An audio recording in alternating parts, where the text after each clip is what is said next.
கிறிஸ்துவுக்குள் பிரியமானவர்களே, ஆண்டவராகிய இயேசுவின் நாமத்தினாலே உங்களை நான் வாழ்த்துகிறேன். எல்லாம் சந்தோஷமாக இருக்கீங்களா?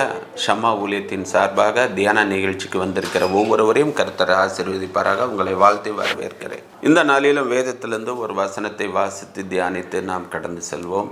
அதற்கு முன்பாக தலையை தாழ்த்தி ஜெபிப்போம். அன்புள்ள ஆண்டவரே, அருமையான அந்த வேலைக்காக நன்றி. இப்பொழுதும் உடைய வார்த்தைகளை கேட்டு இதயத்திலே பதித்து அதன்படி நடந்து நாங்கள் ஆசீர்வாதமாக இருக்கவும் மற்றவங்களுக்கு ஆசீர்வாதமான பாத்திரமாக திகழ கிருபை தாரும்.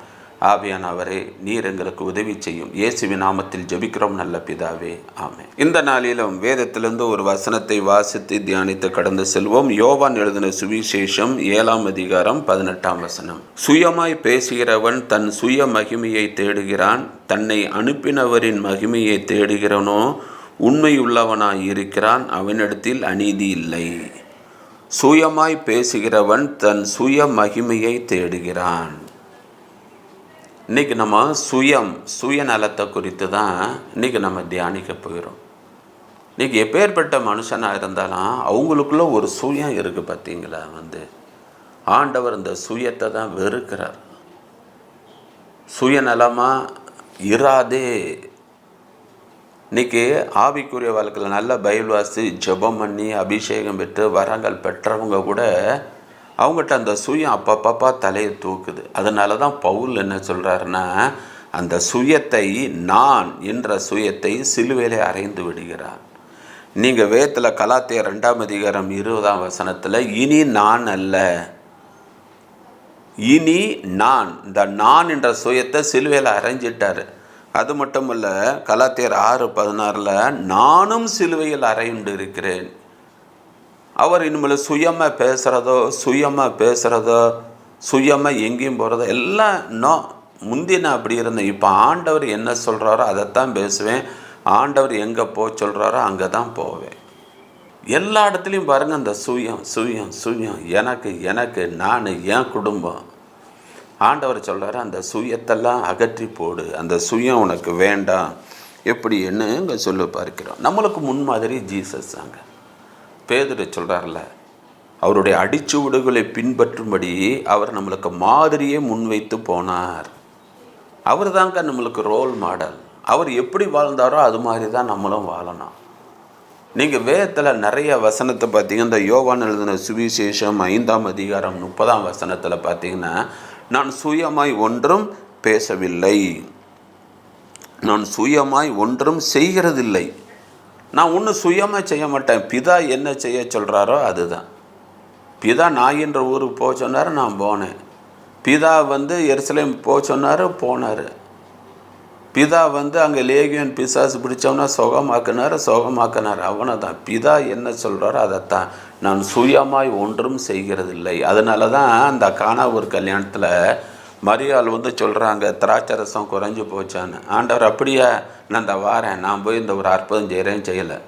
அங்கே பிதா சொல்லணும், ஸ்ரீயை உனக்கும் எனக்கும் என்ன, என் வேலை இன்னும் வரல, பிதா இன்னும் என்கிட்ட சொல்லலை. அவர் சொல்லும் பொழுது தான் நான் போய் அற்புதம் செய்வேன், அவ்வளோதான். அப்போ அவர் சுயமாய் நான் ஒன்றும் செய்கிறதில்லைன்னு சொன்னார். அது மட்டும் இல்லை, யோவான் 8:42 நான் இந்த பூமிக்கு வந்ததும் சுயமாக வரல, பிதா சொல்லி தான் நான் வந்தேன். அவர் பூமிக்கு வர்றதுக்கு நிறையா காரணங்கள்லாம் நம்ம வேதத்தில் வாசிக்கிறோம். எல்லாமே பிதா சொல்லி தான் இந்த பூமிக்கே வந்தேன் அப்படின்னு. அவரே என்னை அனுப்பினார். பிதா தான் என்னை அனுப்பினாரே ஒழிய நான் சுயமாக வரவில்லை. அடுத்து யோவான் 12:49 நான் சுயமாய் பேசவில்லை. அவர் சில இடத்துல, ஐயோ நான் தெரியாமல் பேசிட்டேன், நான் ஒன்றும் சொல்லலை, நான் அந்த அப்படிலாம் பேசவில்லை. பாருங்கள், அவர் எதுவுமே சுயமாக பேச மாட்டார். பிதா என்ன சொல்கிறாரோ அதைத்தான் பேசுகிறார். எல்லா இடத்துலையும் பாருங்கள், பிதா பிதா பிதா பிதா, நானும் பிதாவும் ஒன்றாக இருக்கிறோம் என்று. என்னை காண்கிறவன் பிதாவை காண்கிறான். அப்போ அவருடைய பிள்ளைகளாகிய நாமும் பிதாவின் சித்தப்படி தான் நடக்கணும். பிதாவின் சித்தப்படி செய்கிறவனே பரலோகத்தில் பிரவேசிப்பானே அல்லாமல் என்னை நோக்கி கர்த்தாவே கர்த்தாவே என்று சொல்லுகிறவன் அதில் பிரவேசிப்பதில்லை. அப்போ பாருங்கள், எல்லாமே பிதாவின் சித்தப்படி தான் நம்ம செய்யணும், பிதாவின் சித்தப்படி தான் பேசணும். சுயம், அதான் அந்த சுயத்தை சிலுவையில் அரைஞ்சிரு, மாம்சத்தை சிலுவையில் அரைஞ்சிரு. அதுதான் தேவன் நம்மிடத்தில் எதிர்பார்க்கிற காரியம். சரி, இன்னைக்கு அந்த சுயத்தை ஏன் சிலுவையில் அறைய சொல்கிறாரு? சுயம் ஏன் ஆண்டவருக்கு பிடிக்காத காரியம்? சுயத்தை ஏன் நம்ம அகற்றி போட வேண்டும்? அதைத்தான் இந்த நாளிலே நாம் தியானிக்க போகிறோம். முதலாவது ஆதியாகமம் 21ஆம் அதிகாரம் 10ஆம் வசனம். சுயநலம் உள்ளவர்கள் மற்றவர்களின் கஷ்டத்தை அவர்கள் என்ன செய்வாங்கன்னா உணர மாட்டாங்களாம். அதுக்கு ஒரு எக்ஸாம்பிள் தான் ஆதியாகமம் 21:10. அங்கே என்ன பார்க்கிறோம், தேசத்தில் பஞ்சம். அப்போ ஆபிரகாமும் சாராலும் எகிப்துக்கு போகிறாங்க. அங்கே போய் ஆபிரகாம் என்ன செய்கிறான், சாரால தன் சகோதரின்னு சொல்கிறான். அப்போ அங்கே பார்த்திங்கன்னா அந்த அமலேக்கிற இடத்துல போய் அங்கே போய் இருக்கிறான். அவன் என்ன செய்கிறான், சாரால் அழகாக இருக்கிறா, அவளை கல்யாணம் பண்ணிடுறன்னு பேக் பண்ணி கொண்டு போயிடுறான். அப்போ பார்த்திங்கன்னா அங்கே ஆண்டவர் உதவி செய்கிறார். ஆண்டவர் ஏன்னா அந்த டயத்தில் இவ என் மனைவின்னு சொன்னாலும் ஆபிரகாமை கொன்று போட்டுட்டு அவளை மனைவியாக்கிறதுக்கு ஒரு ராஜாவுக்கு அதிகாரம் இருக்குது. அதனால தான் சகோதரின்னு சொன்னான். ஒரு விதத்தில் அவள் சகோதரி தான். இப்போ நீ சகோதரி தானன்ட்டு அவன் கல்யாணம் பண்ணுறதுக்கு கொண்டு போயிட்டான்ப்பா. இந்த பிரச்சனையிலேருந்து எனக்கு ஒரு விடுதலை தாரோன்னு ஜெபம் பண்ணுறான். கர்த்தர் சொப்பனத்தில் ராஜாவுக்கு உணர்த்தி, நீ கூட்டு கொண்டு வைத்திருக்கிற அந்த பெண் இன்னொருத்தனுடைய மனைவி. உடனே அவன் கூப்பிட்றான், ராஜா ஆபிரகாம் வா, இவ உன் மனைவியில் கூட்டுட்டு போ. கிறிஸ்துவுக்குள் பிரியமானவர்களே, அப்போ கொஞ்ச நாளாக சாரால் அங்கே எகிப்தில் இருக்கும் போது இவளுக்கு பணிவிடை செய்தது தான் ஆகார் என்ற பெண்.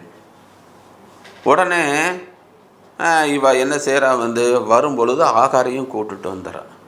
எப்பா நாங்கள் கொஞ்ச நாளாக இருந்தல எகிப்தில், இவ நல்லா காஃபி போட்டு கொடுத்தா, டீ போட்டு கொடுத்தா, 3 வேளை சாப்பாடு கொடுத்தா, துணியெல்லாம் துவைச்சி போட்டா, எனக்கு நேரம் போகிறதே தெரில, நல்லா பேசிக்கிட்டு இருந்தா, இவளையும் நம்ம கூட்டுட்டு போயிடுவோமேன்னு. உடனே சரின்னு ஆகாரை கூட்டுட்டு வந்தான். கூட்டுட்டு ஆதியாகமம் 16:2 எனக்கு தான் குழந்தை இல்லை, இவள் மூலமாக என் வீடு கட்டப்படும் என்று ஆகாரை திருமணம் செய்து. எல்லா தப்பும் பண்ணுறது சாரால்.